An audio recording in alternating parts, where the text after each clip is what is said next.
अस्सलाम वालेकुम स्टूडेंट्स, कैसे हैं आप सब लोग। उम्मीद करती हूँ सब खैरियत से होंगे। जी तो स्टूडेंट्स, प्रीवियस लेक्चर में हम लोगों ने एक्सरसाइज 9.4 को कंप्लीट किया था। आज हमारे पास है रिव्यू एक्सरसाइज ऑफ चैप्टर 9। बेटा ये मोस्ट इम्पॉर्टेंट एक्सरसाइज है क्योंकि इसके एमसीक्यूज़ भी आने के काफ़ी चांसेस हैं और इसके शॉर्ट क्वेश्चंस भी आने के चांसेस हैं। वैसे भी हर एक्सरसाइज की जो हर चैप्टर की जो रिव्यू एक्सरसाइज होते हैं ना, वो आपने मस्ट करनी है। वो स्टूडेंट जिन्होंने सिर्फ और सिर्फ पासिंग मार्क्स ही लेने होते हैं, उन स्टूडेंट्स के लिए तो ये और भी ज़रूरी है कि वो अगर रिव्यू एक्सरसाइज कर लें सारी चैप्टर्स की और शॉर्ट क्वेश्चन कर लें सारे चैप्टर्स के, तो वो स्टूडेंट्स पास हो सकते हैं। ठीक हो गया। बाकी तो जाहिर सी बात है हर स्टूडेंट्स ने अपने लिहाज से तैयार करना है, लेकिन पासिंग मार्क्स वालों के लिए मैं जस्ट बता रही हूँ कि अगर एमसीक्यूज़ और शॉर्ट क्वेश्चन रिव्यू एक्सरसाइज के ही कंप्लीट कर लिए जाएँ तो वो बच्चे पास हो सकते हैं। ठीक है, पासिंग नंबर ले सकते हैं। और ये एक्सरसाइज इसलिए भी थोड़ी सी इंपॉर्टेंट है क्योंकि इसके अंदर जो एमसीक्यूज़ हैं वो इस तरीके के हैं कि वो शॉर्ट क्वेश्चंस भी बन सकते हैं। इसलिए मैंने इनके एमसीक्यूज़ को अलहदा सॉल्व भी किया है, ताकि अगर आपके पास शॉर्ट क्वेश्चन भी आता है तो आपको उसको सॉल्व करना आना चाहिए। ओके स्टूडेंट्स, तो हमारे पास को इसका एमसीक्यूज़ नंबर जो 1 है वो क्या है। क्या कहते हैं कि if two polygons are similar then, दो पॉलीगॉन्स सिमिलर कब होती हैं। पहले भी हमने पढ़ा कि पॉलीगॉन क्या होती है। पॉलीगॉन हमारे पास एक क्लोज फिगर होती है जो कि ट्रायंगल हो सकती है, रेक्टेंगल हो सकती है, रेगुलर हेक्सागोन हो सकता है, पेंटागोन हो सकती है, हेप्टागोन हो सकती है एंड सो ऑन। यानी कोई भी ऐसी फिगर जो 3 साइडेड हो या 3 से ज़्यादा साइडेड हो और वो क्या हो, क्लोज्ड हो, तो फिर वो क्या कहलाती है, आपके पास पॉलीगॉन कहलाती है। अब बात आ रही है कि जो है पॉलीगॉन सिमिलर कब होती है। तो बेटा हमने पढ़ा था कि दो फिगर्स सिमिलर कब होती हैं, जब वो देखने से यानी उनकी ज़ाहिरी शक्ल सूरत तो सेम हो, बाकी उसकी लेंथ वगैरह जो है वो डिफरेंट हो सकती हैं। ठीक है, तो वो दो फिगर्स जो हैं जिनके क्रॉसपॉन्डिंग साइड्स और एंगल जो हैं वो इक्वल हो जाएं, तो फिर हम कहते थे कि ये क्या है, सिमिलर फिगर्स हैं। जैसे मैंने यहाँ पे दो ट्राइंगल्स बनाई हैं। देखो ये वाली साइड इसके ये देखने से सेम नज़र आ रही है, ये इसके इक्वल नज़र आ रही है, ये इसके इक्वल नज़र आ रही है, ये वाला एंगल इसके बराबर लग रहा है, इस तरह इसके और ये वाला इसके। तो ये वाली हमारे पास क्या कहलाती हैं, सिमिलर फिगर। अब चेक कर लेते हैं ऑप्शन में। यहाँ देखें फर्स्ट ये ऑप्शन है, their corresponding angles are equal, their areas are equal, their volumes are equal, their corresponding sides are equal. तो बेटा देयर क्रॉसपॉन्डिंग एंगल्स आर, तो इसका एग्जैक्ट आंसर हमारे पास क्या आएगा, their corresponding angles are equal. Equal जो है क्रॉसपॉन्डिंग वो एंगल्स हो सकते हैं। ठीक है, साइड्स लेंथ तो चेंज होगी ना बेटा, आपकी शक्ल देखने में सेम हो और उसके जो है एंगल सेम हो जाएं तो फिर वो हमारे पास सिमिलर फिगर कहलाती है। ठीक है, साइड अगर ये 2 है तो हो सकता है ये 3 हो, 4 हो, ये और हो और यहाँ पर कुछ और हो। ठीक है, ओके, ए ऑप्शन हमारा पास बनता है। आगे हमारे पास है the ratio of the areas of two similar polygon is. Ratio बतानी है एरियाज़ की टू सिमिलर पॉलीगॉन की, तो वो क्या होगी।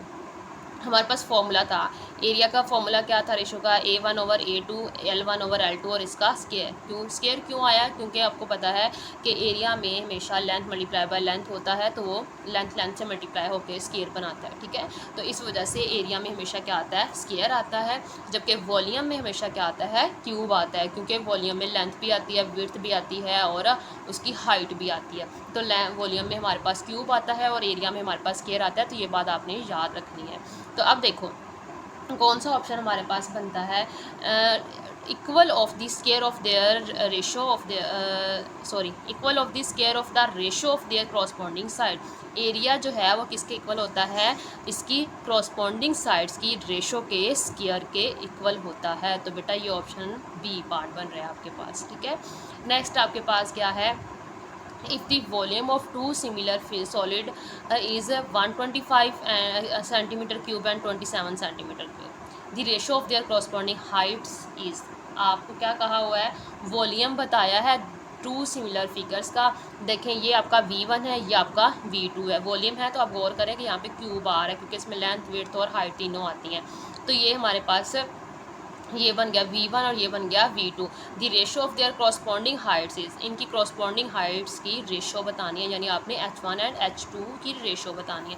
तो बेटा ये मैंने थोड़ा सा यहाँ क्वेश्चन सॉल्व किया है। ये हमारे पास देखें क्या कहते हैं कि अगर हमारे पास V1 ये है, V2 ये है, तो हमने फाइंड आउट क्या करना था, H1 ratio H2 find out करनी थी। मैंने फॉर्मूला लगाया V1 over V2 H1 over H2 का क्यूब। हाँ, वॉल्यूम आ रहा है तो हमेशा क्यूब आएगा, एरिया आएगा तो हमारे पास स्क्वायर आएगा। अब मैंने वॉल्यूम की वैल्यूज़ पुट की है, दोनों तरफ मैंने क्यूब रूट लिया है क्योंकि इसके ऊपर क्यूब है ना, तो इस क्यूब को ख़त्म करना है हमने, तो सिर्फ H1 और H2 फाइंड करना है।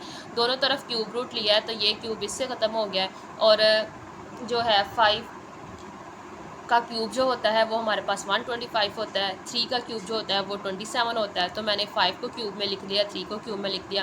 ये देखें, ये क्यूब रूट से दोनों के क्यूब्स को ख़त्म कर देगा, तो हमारे पास क्या फिर बचेगा, 5/3। तो 5/3 की अगर हम रेशो फॉर्म बनाएं तो 5/3 बनती है। तो देख लेते हैं यहाँ पे ऑप्शन कौन सा बन रहा है हमारे पास। तो ऑप्शन है हमारे पास बी बन रहा है। ठीक हो गया। नेक्स्ट हमारे पास है the exterior angle of regular pentagon is. Regular pentagon का एक्सटीरियर एंगल बताना है। तो बेटा हमारे पास रेगुलर एक्सटीरियर एंगल का फॉर्मूला था कि 360 डिग्री डिवाइडेड बाय एन, और एन हमारे पास यहाँ पर नंबर ऑफ साइड्स होती हैं फिगर की। तो हमारे पास फिगर है पेंटागन, और पेंटागन की कितनी साइड्स होती हैं, 5 साइड होती हैं। तो बेटा यहाँ पर देखें एन जो है वो 5 हो गया, इसको डिवाइड करवाएं तो 5 7 35 और 5 2 10, तो आपके पास कितना एंगल बनता है, 72 degree. It's mean that pentagon का एक्सटीरियर एंगल कितना होता है, 72 डिग्री हो गया। तो ये बेटा ऑप्शन नंबर डी हो गया। नेक्स्ट आपके पास है MCQ नंबर 5। अब parallelogram has an area of 64 centimetre square. एक पैरेललोग्राम है जिसका एरिया इतना है। फिर वो कहते हैं and a similar parallelogram has an area of 144 centimetre square. एक और पैरेललोग्राम है जिसका एरिया हमें ये दिया हुआ है। If the side of the smaller parallelogram is 8 centimetre. Check करें कि स्मॉलर एरिया किसका है, इसका स्मॉलर एरिया है, तो इसका मतलब है कि साइड लेंथ ये कौन सी है, L1 है। अगर ये A1 और A2 है तो फिर ये क्या है आपके पास, L1 है। The corresponding side of the largest parallelogram is, तो पैरेललोग्राम की जो दूसरी साइड है, लार्जेस्ट साइड है, उसका एरिया आपने फाइंड आउट करना है। तो it's mean that sorry length find करनी है। तो इसका मतलब तो साफ नज़र आ रहा है कि हमें L2 फाइंड करना है। तो देखें बेटा मैंने यहाँ पर सॉल्व किया है। A1 हमें गिवन है, A2 गिवन है, स्मॉलर पैरेललोग्राम का एरिया लेंथ गिवन है तो वो 8 है, और लार्जेस्ट का एरिया ये है। तो फिर इसका मतलब ये हुआ कि L2 हमें क्या करना है, फाइंड आउट करना है। तो स्टूडेंट्स यहाँ पर देखें हमारे पास वैल्यूज़ पुट कर दें। वैल्यू पुट करने के बाद हमने ये स्क्वायर ख़त्म करना है, तो दोनों तरफ मैंने स्क्वायर रूट राइट कर दिया। स्क्वायर रूट लेने से 64 हमारे पास किसका स्क्वायर रूट देता है, 8 का, और 144 किसका देता है, 12 का देता है। तो मेरे पास कुछ इस तरीके का आ गया। हमारी मर्ज़ी है, बेशक यहाँ से आप कट कर दें। मैंने इसका उलट कर दिया पहले ना, इनको भी रिवर्स कर दिया, इसको भी रिवर्स कर दिया। अब देखें ये सेम पोजीशन पे हैं, ये कट जाएंगे तो L2 12 आ जाएगा। कुछ स्टूडेंट्स को ये नहीं करना आता, कोई इतना इशू नहीं है बेटा, आपको क्रॉस मल्टीप्लिकेशन आती है करनी, ठीक है। तो 8 multiply by 12, 8 multiply by L2 find करना है। 8 इधर लेकर आके डिवाइड करवा दें तो आपके पास ये 8 से कट जाएगा, तो L2 आपके पास 12 ही आ जाएगा। जिन स्टूडेंट्स को जो मेथड इजी लगे वो आप यहाँ से कर सकते हैं। तो हमारे पास L2 लेंथ कितनी आई है, 12 आई है, 12 सेंटीमीटर। तो यहाँ पर ऑप्शन ये बन रहा है बी। तो स्टूडेंट्स पीछे ऑप्शन आ रहा है 18, बट पीछे रॉन्ग है आंसर, क्योंकि इसका आंसर बन रहा है 12 सेंटीमीटर। नेक्स्ट है हमारे पास MCQ number 6। The total number of diagonals in a polygon with 9 side is. आपने टोटल नंबर ऑफ डायगोनल्स बताने हैं। डायगोनल्स क्या होते हैं, जैसे अगर हम एक वो ले लें, रेक्टेंगल ले लें, स्केयर ले लें, चलें स्केयर के अंदर से ये यहाँ से इसको मैप करा दें, इसको इससे अटैच करें, तो ये दो इसके क्या होते हैं, डायगोनल्स होते हैं। तो अब हमारे पास पॉलीगॉन है, वो 9 साइडेड पॉलीगॉन है, तो उसके टोटल नंबर ऑफ़ डायगोनल्स हमने बताने हैं कि कितने नंबर ऑफ़ डायगोनल्स उसके होंगे।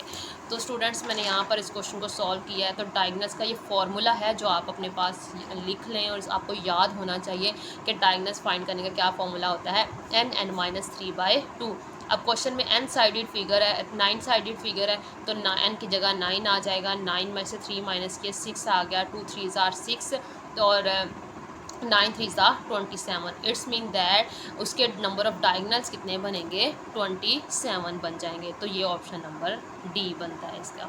नेक्स्ट हमारे पास है MCQ नंबर 7 है। क्या कहते हैं, टू स्फेयर्स आर सिमिलर, दो स्फेयर्स हैं जो कि सिमिलर हैं, and their radii are in the ratio 4:5, और उनके जो रेडियस हैं, रेडियाई जमा को कहते हैं रेडियस के, तो जो उनके रेडियस हैं उनकी रेशो क्या बन रही है, 4:5 बन रही है। If the surface area of the largest sphere is 500 pi centimetres के।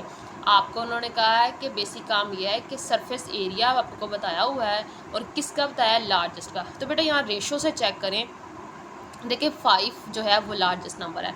इट्स मीन दैट ये आपका अगर R1 या L1 हुआ तो ये आपका L2 हो गया। तो फिर लार्जेस्ट एरिया बताया हुआ है तो इसका मतलब आपको A2 बताया हुआ है। तो ये क्वेश्चन को समझना आना चाहिए, ये शॉर्ट क्वेश्चन भी बन सकते हैं आपके।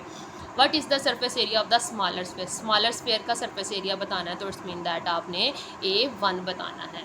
तो स्टूडेंट्स यहाँ पर मैंने इसको रेडियस था तो मैंने R से ही रिप्रेजेंट कर दिया है। आपकी मर्ज़ी आप L से रिप्रेजेंट कर दें, आपकी मर्ज़ी आप R से, तो मैंने रेडियस था क्वेश्चन के अंदर, मैंने R से रिप्रेजेंट कर दिया। तो देखो बेटा इसकी रेशो बताई हुई है, A2 बताया हुआ है, A1 आपने फाइंड करना है, फार्मूला राइट करें और A2 की वैल्यू पुट की, A1 हमने फाइंड करना है, 500 इधर जाकर क्या हो जाएगा, मल्टीप्लाई, 4 का स्क्वायर इज़ 16 एंड 5 का स्क्वायर इज़ 25। तो यहाँ से देखें ये इसको कटिंग करें इसके साथ, तो 25 2 सा 50 होता है और साथ आपके 0 आ गया, तो इसका मतलब 20 पाई आ गया मल्टीप्लाई बाय 16। 20 को 16 से मल्टीप्लाई करवाएं तो हमारे पास 320 पाई सेंटीमीटर का स्क्वायर आता है। ठीक है, तो यहाँ पर हमारे पास इसका ऑप्शन बनता है ऑप्शन बी। ओके हो गया। नेक्स्ट हमारे पास है a regular polygon has a exterior angle of 30 degree. एक रेगुलर पॉलीगॉन है जिसका एक्सटीरियर एंगल कितना दिया है, 30 डिग्री का दिया है। How many diagonal does the polygon है, उस पॉलीगॉन के कितने जो हैं क्या होंगे, डायगोनल्स होंगे। ठीक है, एक्सटीरियर एंगल का फॉर्मूला हमें आता है, हम उसे लिख लेते हैं। तो डायगोनल जो हैं, अब देखें एक्सटीरियर एंगल का जो डायगोनल का फॉर्मूला पहले लिखते हैं तो वो n(n-3/2 होता है, यानी डायगोनल्स फाइंड करने के लिए हमारे पास n होना ज़रूरी है, जबकि हमारे क्वेश्चन में हमें एंगल गिवन है वो भी एक्सटीरियर वाला। ठीक है, जबकि हमें n नहीं गिवन, तो हम एक्सटीरियर एंगल का पहले फॉर्मूला लगाते हैं, तो जो हमारे पास है 360 डिग्री ओवर n। ठीक है, तो स्टूडेंट्स यहाँ पर देखें, अब मैंने एक्सटीरियर एंगल मुझे 30 गिवन था और ये मैंने इसमें वैल्यूज़ पुट कर दी, n को इस साइड पर ले जाते हैं और 30 को नीचे ले आते हैं। तो यहाँ से देखें 31 ज़ा 30, 32 ज़ा जो है वो 60 होता है। ठीक है, तो यहाँ पर मेरे पास n कितना आया, 12 आ गया। अब मैं डायगोनल फाइंड कर सकती हूँ, तो ये देखें 12 में से इस फॉर्मूले पुट करें, 12 है, 12 में से 3 माइनस करेंगे 9 आएगा, 2 6 ज़ा 12 होता है, तो हमारे पास 6 9 ज़ा 54। इट्स मीन दैट वो फिगर जिसका एक्सटीरियर एंगल 30 डिग्री का होगा वो आपको डायगोनल्स कितने देगी, 54 डायगोनल्स देगी। तो ऑप्शन बनता है आपका ए। ओके, नेक्स्ट आपके पास है in a regular hexagon the ratio of the length of the diagonal to the side length is, ये आपने बतानी है।